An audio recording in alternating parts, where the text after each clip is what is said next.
Hello students, welcome back to my YouTube channel professor Shubham Tiwari, जहां पे provide होता है हमारे कॉमर्स क्लास वाले बच्चों के जितने भी आपके सब्जेक्ट हैं उसके syllabus, paper pattern and most important questions की वीडियो बात करेंगे। हमारी एफवाई बीकॉम क्लास आप लोग के जितने भी सब्जेक्ट हैं, new session, new syllabus and paper pattern and most important questions upload किया हूं, जाके आप लोग देख सकते हो। एंड मैथ्स एंड एफए की कंप्लीट सीरीज, कंप्लीट लेक्चर आपको देखने मिलेगा। जैसे कि मैथ्स का ये सीरीज आपको दिख रहा है, FY BCom sem 1 mathematics decision theory पे पहुंचे, जरा नजर घुमाइए आप। डिसीजन ट्री का कॉन्सेप्ट लेके चल रहा है, लेक्चर नंबर 20, मतलब 20 क्लास आपको मिला है कंप्लीट। एक एक concept exam point of view से जितने भी इंपॉर्टेंट है, चाहे डिस्टेंस हो गए चाहे रेगुलर हो गए, सबका लेके चलो। कंप्लीट यूनिट होने के बाद ना आप लोग के लिए लेके आएंगे प्रीवियस ईयर क्वेश्चन पेपर, जरा आपको एनालिसिस कराएंगे और देखेंगे किस लेवल के क्वेश्चन है। मुझे लगता है मुझे यहाँ सिर्फ जो बच्चे मेरे साथ रेगुलर अच्छे से प्रैक्टिस किए होंगे, नोट्स बना लिए होंगे ना, तो भाई क्वेश्चन पेपर यहाँ रखूंगा तो बच्चे बोलेंगे सर आप रहने दो, हम खुद से सॉल्व कर लेंगे।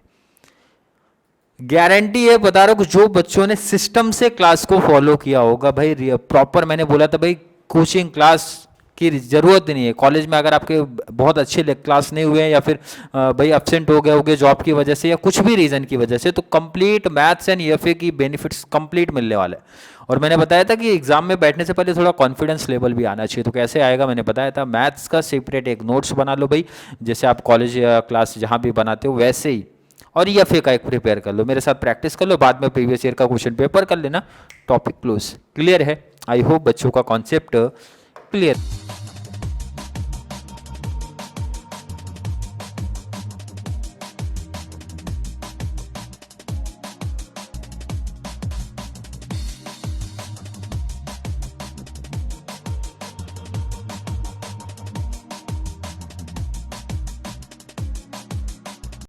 नजर घुमाते हैं क्वेश्चन, प्रीवियस ईयर का क्वेश्चन पेपर सेलेक्ट किया और डिस्टेंस वालों का है, डिस्टेंस का है।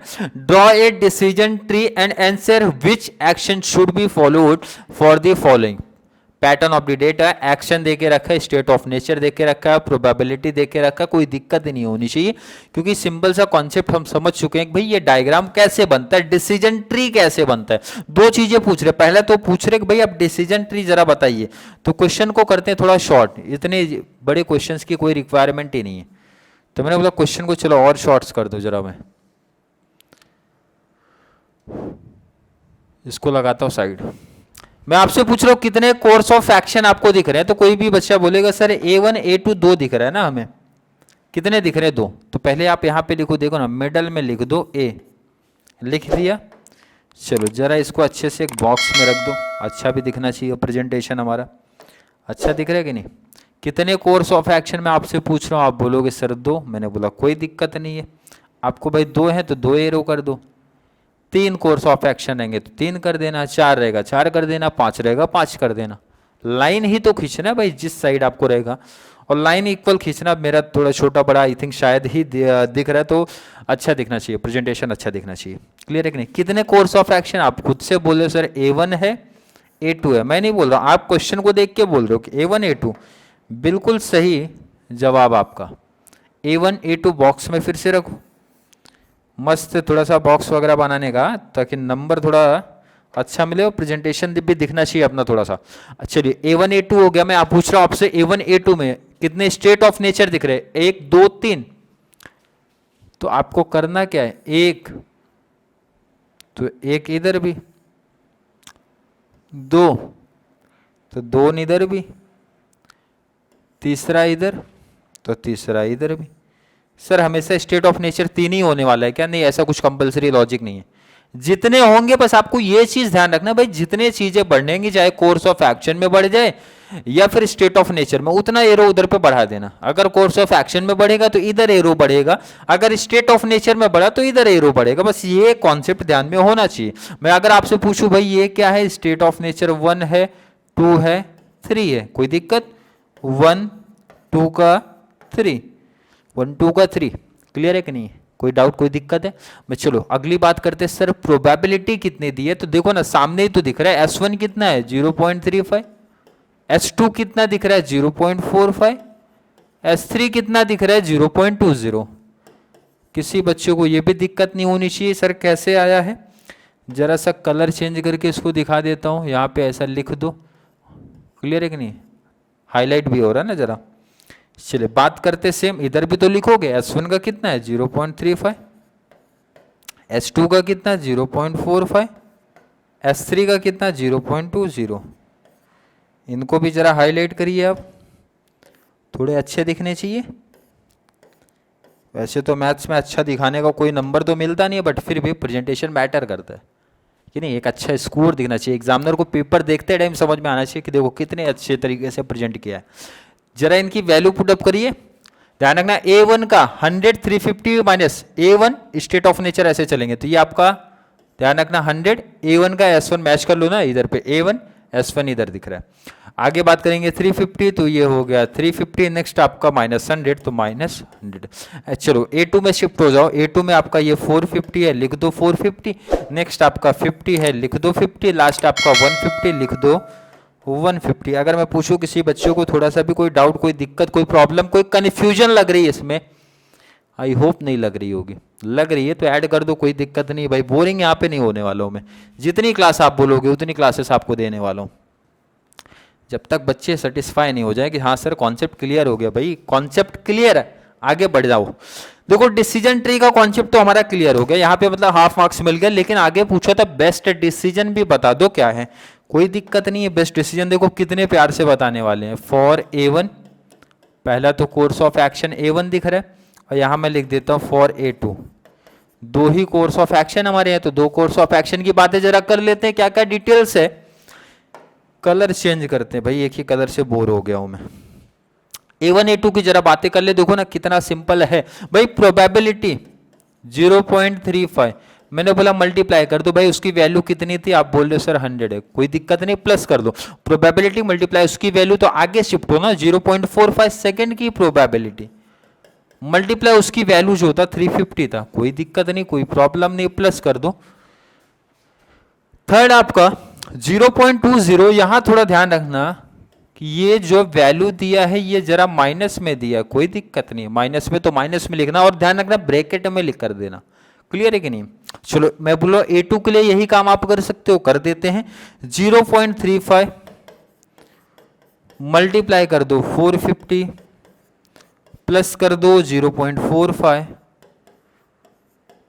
मल्टीप्लाई आपको करना है 50, प्लस करना है 0.20, मल्टीप्लाई आपका 150।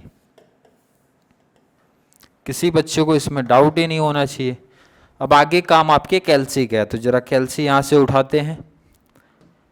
कैल्सी तो आपके पास पड़ी होगी, मैथ्स की प्रैक्टिस वैसे मेरे साथ कर रहे हो तो वैसे भी कैल्सी आपके पास हमेशा होनी चाहिए। मल्टीप्लाई करते हैं जरा, 0.35 मल्टीप्लाई 100 कैल्सी पे ले लो, ये आएगा 35, प्लस 0.45 मल्टीप्लाई करो 350, 157.5।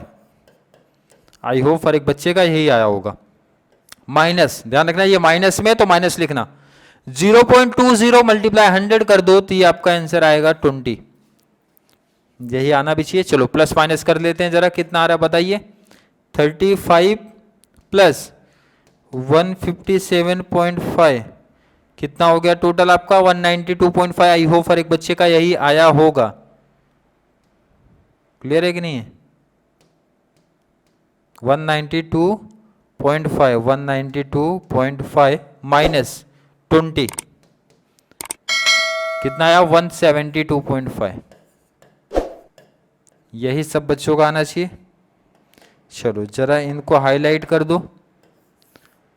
A1 कितना आया 172.5। चले A2 का भी मल्टीप्लाई कुछ इसी तरीके से कर दो, 0.35 कर दो, मल्टीप्लाई 450 कर दो, 450 0.35 मल्टीप्लाई 450 कितना आ रहा है 157.5, 157.5 plus next 0.45 multiply 0.45 multiply 50 22.5 plus 0.20 0.20 0.20 multiply करना है 150 से, 150 कितना आ रहा है आपको 30। चलिए सबका सबमिशन करते हैं भाई, प्लस कर दो, प्लस कर दो, 22.5 है, 22.5 प्लस कर दो 157.5 कितना आ रहा है 210 आ रहा है। बॉक्स बनाइए जरा, हाईलाइट करिए इनको भी। दो ही कोर्स ऑफ एक्शन थे, तो दो कोर्स ऑफ एक्शन की वैल्यू हमने फाइंड आउट किया। तो मैं आपसे पूछ रहा हूं मैक्सिमम वैल्यू किसकी है, A1 की है कि A2 की है? तो आप बोलोगे सर इजिली दिख रहा है ना आपको, A2 का दिख रहा है। तो भाई सेलेक्ट करना हमारे लिए काफी आसान हो गया। क्या लिखेंगे, the best course of action, the best course of action is A2, A2 है with maximum value, with maximum value कितना आपको दिख रहा है 210। क्लियर है कि नहीं है? आई होप हर एक बच्चे का कॉन्सेप्ट क्लियर होगा कि इस टाइप के सब में क्या कर रहे हैं हम लोग। पहले तो डिसीजन ट्री बनाया, हाफ मार्क्स इधर मिला, बाद में करना कुछ नहीं है, कैलसी का काम है भाई। प्रोबेबिलिटी उसके वैल्यू से multiply plus probability second state of nature वाली जो वैल्यू रहेगी उससे मल्टीप्लाई करके करना है, और बाद में मैक्सिमम जो वैल्यू है उसी को सेलेक्ट करना है। अगर मैं पूछूं किसी बच्चे को थोड़ा सा भी कोई डाउट, कोई कन्फ्यूजन ऐसा क्रिएट हो रहा है क्या? नहीं होना चाहिए, नहीं होना चाहिए। और ये आपका लास्ट क्लास था जहाँ पे हमने कंप्लीट जितने भी मोस्ट इंपॉर्टेंट कॉन्सेप्ट थे एग्जाम पॉइंट ऑफ व्यू से हमने प्रैक्टिस कर लिए। जितने भी कॉन्सेप्ट, आई होप हर एक बच्चे ने काफ़ी अच्छे तरीके से प्रैक्टिस किया होगा, काफ़ी एंजॉयमेंट मिला होगा, कोई भी क्लास उनको बोरिंग सी नहीं लगी होगी। इसलिए वीडियो की लेंथ क्या रखते हैं, शॉर्ट्स, और हर क्लास में एक ही सम्स की प्रैक्टिस करवा के आपको देता हूँ। क्लियर? आई होप बच्चों के कॉन्सेप्ट क्लियर है। फिर भी किसी बच्चों को जरा सा भी कोई डाउट, कोई कन्फ्यूजन अगर क्रिएट होता है तो जल्दी से नीचे कमेंट ऐड करो, या फिर कॉन्सेप्ट क्लियर है, वीडियो जरा सी भी थोड़ी सी भी हेल्पफुल आपको लगती है तो वीडियो का लिंक हमारे commerce section specially BAIF, BBI, BMS, BFM वाले जितने भी आपके FY BCom क्लास हैं सबको शेयर करो, क्योंकि ये कॉन्सेप्ट हर एक क्लास में है तो उनको भी इस क्लास से ना बहुत सारा बेनिफिट्स मिलना चाहिए। तो चलिए मिलेंगे नेक्स्ट क्लास में, तब तक के लिए थैंक यू सो मच।